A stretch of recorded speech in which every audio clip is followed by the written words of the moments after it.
IPL আরো এক বিশ্ব রেকর্ড বৈভব সূর্যবংশীর 227 বলে গড়লেন নতুন ইতিহাস।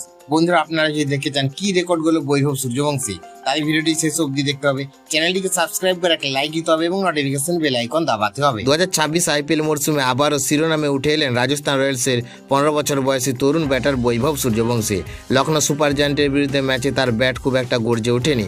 মাত্র 11 বলে 8 রান করে তিনি আউট হয়ে যান, কিন্তু এই ছোট ইনিংসে তিনি গড়ে ফেলেন এক ঐতিহাসিক রেকর্ড, যা এখনো পর্যন্ত কোনো তারকা ক্রিকেটার করতে পারেনি। এই ম্যাচে বৈভব আইপিএলের ইতিহাসে দ্রুততম 500 রান পূরণ করার কীর্তি করেছেন। মাত্র 227 বলে তিনি পৌঁছে গেছেন এই মাইলফলকে।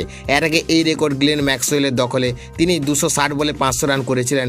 এছাড়াও বীরেন্দ্র সেহবাগ এবং প্রিয়াঙ্ক সারিয়া 280 বলে এই কীর্তি অর্জন করেছিলেন, কিন্তু বৈভব তাদের সবাইকে পিছনে ফেলে নতুন ইতিহাস লিখলেন। উল্লেখযোগ্য বিষয় হলো, লখনৌর বিরুদ্ধে মাত্র 2 রান করতেই তিনি এই রেকর্ড নিজের নামে করে ফেলেন। এত কম বয়সে এমন কীর্তি তাকে আলাদা জায়গায় পৌঁছে দিয়েছে। গত বছর অর্থাৎ 2025 আইপিএলে ডেবিউ করে বৈভব 252 রান করেছিলেন এবং দুর্দান্ত স্ট্রাইক রেটের জন্য বেস্ট স্ট্রাইক রেটার পুরস্কার জিতেছিলেন।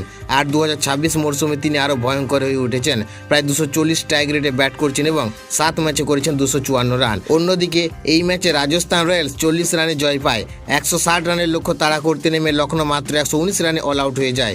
জোফরা আর্চারের দুর্দান্ত বোলিংয়ে 3 উইকেট নিয়ে ম্যাচের মোড় ঘুরিয়ে যায় এবং রাজস্থান আবার জয়ের পথ ফিরে আসে।